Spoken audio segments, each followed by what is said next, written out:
বৈষম্য বিরোধী আন্দোলনের সময় আমাদের তারকারা যারা ছিল একটা গ্রুপ করেছিল আলো আসবেই। এই গ্রুপের অ্যাডমিন ছিল জ্যোতিকা জ্যোতি এবং ফেরদৌস, আরও অনেকেই ছিল।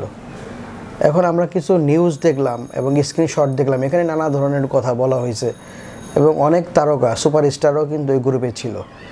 এখন ওই ভিডিওগুলো এবং ওনাদের যে স্ক্রিনশটগুলো আস্তে আস্তে বের হয়ে যাচ্ছে আমরা দেখতে পাচ্ছি।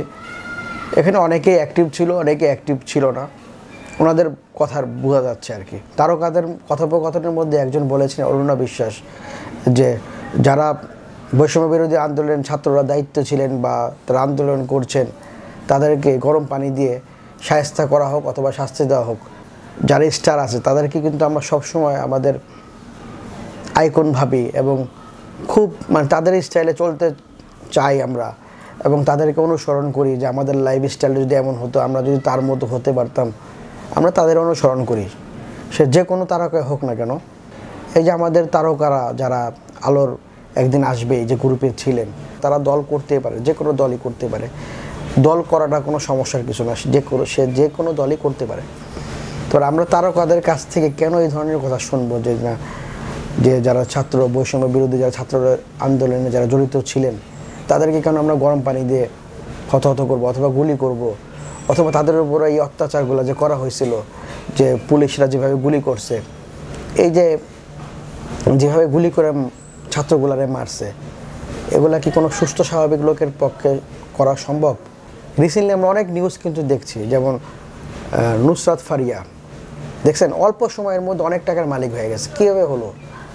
তার সাথে পলকের সম্পর্ক ছিল এবং সে অনেকভাবেই তার কাছ থেকে অনেক কিছু করেছেন এবং অনেক টাকা পয়সাও নিয়েছেন, অনেক কাজও করেছেন। মুজিব বাংলাদেশ যে একটা ছবি হলো, মুজিবের যে ছবি হলো, ছবির মধ্যে কিন্তু শেখ হাসিনার চরিত্রে সে অভিনয় করেছেন এবং বড় বড় যত কাস্টিং হয়েছে সবগুলোর মধ্যে নুসরাত ফারিয়া কাজ করেছেন।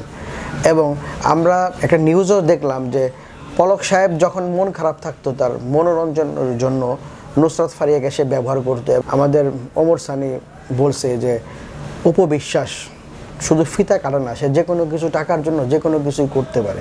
ওটা আমি বললাম না, এখানে দেখেন দেওয়া আছে।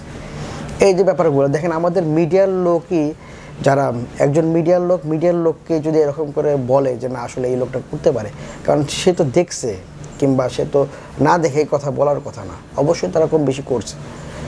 যে আমাদের মিডিয়া আজকে কোথায় চলে গেছে।